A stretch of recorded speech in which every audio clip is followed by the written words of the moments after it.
Citadel, and I'm also the coordinator of the Citadel Oral History Program, which is the Citadel's new oral history initiative. I want to thank you all for sticking around and attending what promises to be an excellent conversation, and I think an excellent complement to the previous couple days of panels. I also want to take just what might be our final opportunity to thank the conference supporters and the conference organizers, especially Brian Kelly, who's here with us. Thank you, Brian, for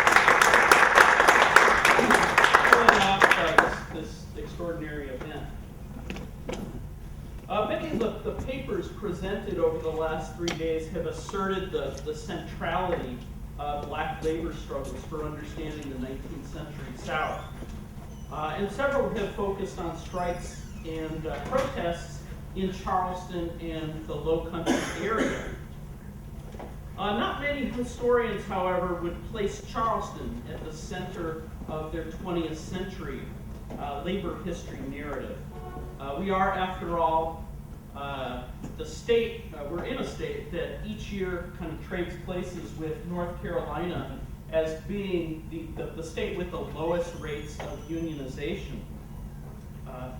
But over the last 60 years, however, 3 local labor struggles have reflected all of the major themes in post-war labor history, including the drive toward industrial organization and the rise of the CIO, the challenges of interracial organizing, the anti-communist crusade played out here in Charleston, the fusion of civil rights and black power in the late 60s and early 70s, the expansion of the service sector and the labor movement's attempts to organize new workers, and most recently, economic globalization and the struggle to sustain international labor solidarity.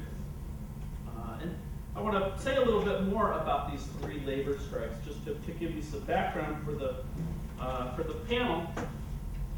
In the fall of 1945, 1,200 workers, including 900 African-American women at a cigar factory on East Bay Street, went on strike demanding better pay, better working conditions, and recognition for their industrial union, which was an affiliate of the CIO.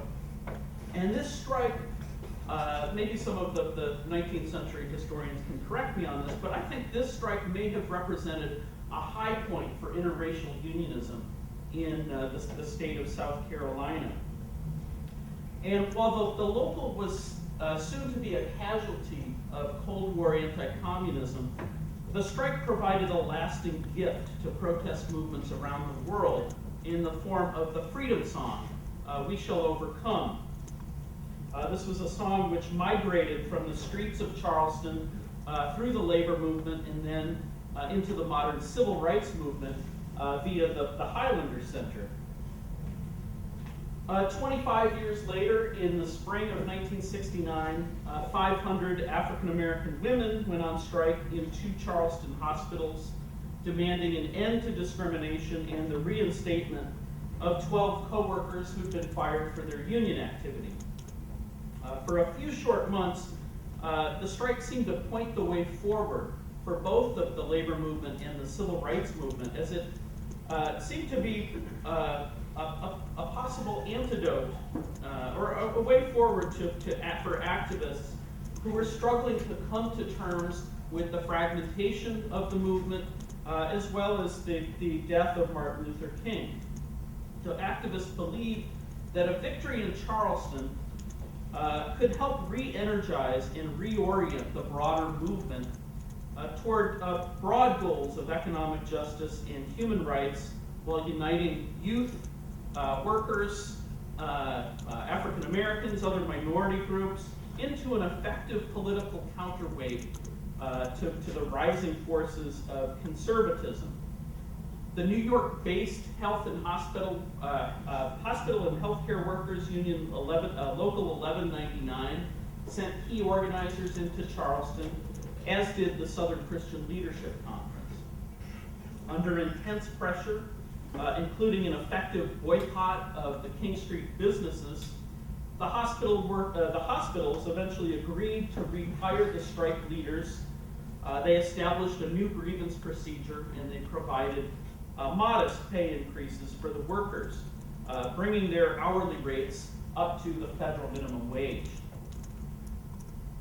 Then in the first weeks of the new millennium, 800 black members of the International Longshoremen's Association, Local 1422, found themselves at the center of debates regarding the impact of globalization on workers in their communities. During an escalating dispute between Local 1422 and the Danish Nordena shipping lines, union members organized a series of peaceful pickets to protest the company's attempt to employ non-union workers. After several weeks of uneventful demonstrations, 600 police troops in riot gear descended on Charleston's Columbus Street terminal. Police boats patrolled the water, helicopters circled overhead, in a kind of show of force that was intended to intimidate the protesters. This militarized atmosphere led to a skirmish between workers and the police, during which 5 longshoremen were arrested on felony riot charges and placed under house arrest for nearly 2 years. Only an international labor solidarity campaign in which longshoremen across Europe and Asia threatened to shut down their ports saved the Charleston Five from sentences of up to 10 years in prison. So within just a mile or two of this building, we have the story of American labor in the 20th century, represented by these 3 strikes and labor struggles. The first centering on the fight for industrial unionism, the second on the struggle for racial equality and human rights in the 1960s, and the most recent on the modern response to globalization. Now, these strikes involve thousands of living Charlestonians, and I am tremendously pleased and honored to introduce 3 of those who were at the center of the hospital workers' strike and the longshoremen struggle. So I want to first introduce you to William Saunders, who is in the center. William Saunders is a Gullah human rights activist. He was raised on nearby Johns Island, and as a young man, became a close associate of the activist Esau Jenkins. Saunders was responsible for organizing the women who eventually emerged as the leaders of the hospital workers' strike. He's a former member of the South Carolina Public Service Commission and currently the director of the Committee for Better Racial Assurance. Mary Moultrie is a Charleston-based organizer for Local 1199. In 1969, she emerged as the leader of the Charleston strike and was elected president of the local union. Following the strike, she moved briefly to New York before returning to Charleston and working at the St. Julian Divine Community Center, where she organized community programs for nearly 30 years. Ms. Moultrie and Mr. Saunders have been at the center of recent efforts to organize the city sanitation workers as well as other low-wage workers here in Charleston. After waging a 20-year fight to clean up his local union, Ken Riley, to my immediate right, was elected president of ILA 1422 in 1997. In 2000, he led the international campaign against the state of South Carolina's Attorney General's efforts to undermine the union and to criminally prosecute rank-and-file members for picketing. And in the 10 years since the Charleston Five struggle, Ken has been at the center of the national labor movement's efforts to promote union democracy and to respond creatively to the challenges of globalization. What I've asked each panel member to do is to make some brief comments just about the struggles that they've been involved in. But we really want to put the emphasis on establishing a dialogue, so there should be plenty of time for questions. And I wanted to start in the middle with Mr. Saunders.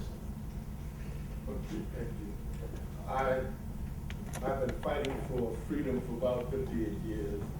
I have come to the conclusion that I'm going to die not being free. Things go up, things go down.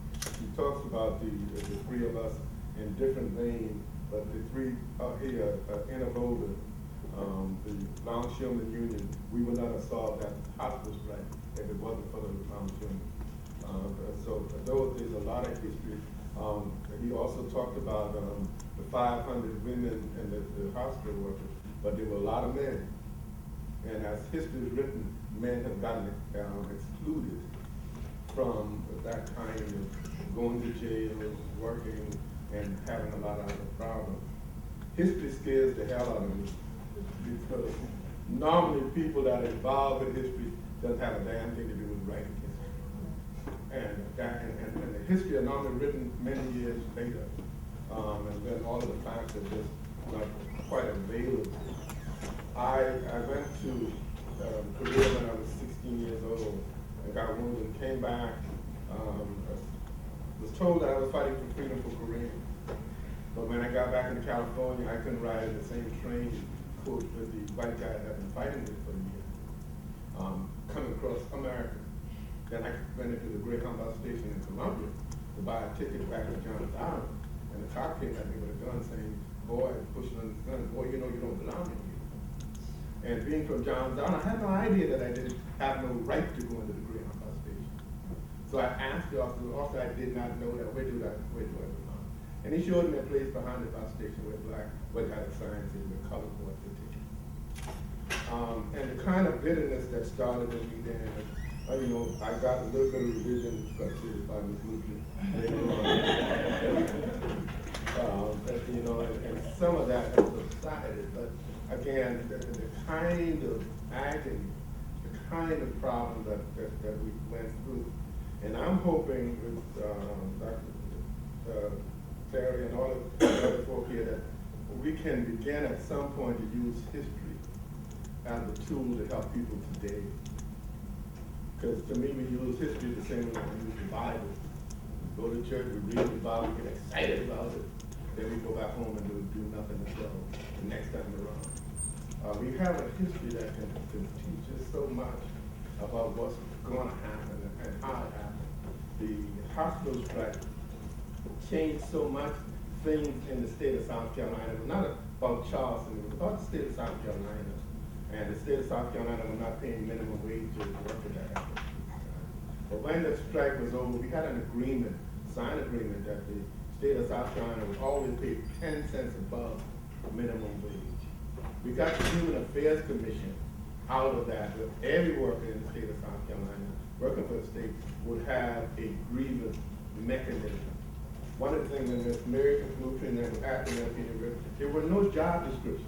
In fact, the job description came up for all of the workers that were working for the state, not just the medical university. And the thing that happened after that strike was so important for me to know what also don't talk about. That's when blacks began to get elected to public office. And right after that strike, we got 6 black elected to city council, we got black elected to county council, to the House of Representatives. All of those things happened after that strike.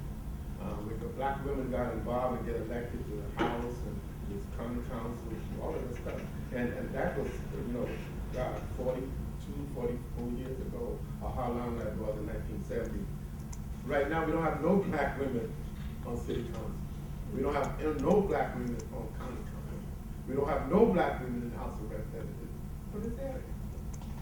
And none of those things are being looked at in a way that it should be looked at. And women being the majority in this state, white and black women, don't have any of the offices that should be there. And the union is a part of helping to make sure that those kind of education and those kind of things goes on. But again, I got real tired of it in a lot of things because the problem that people face is not just one dimensional.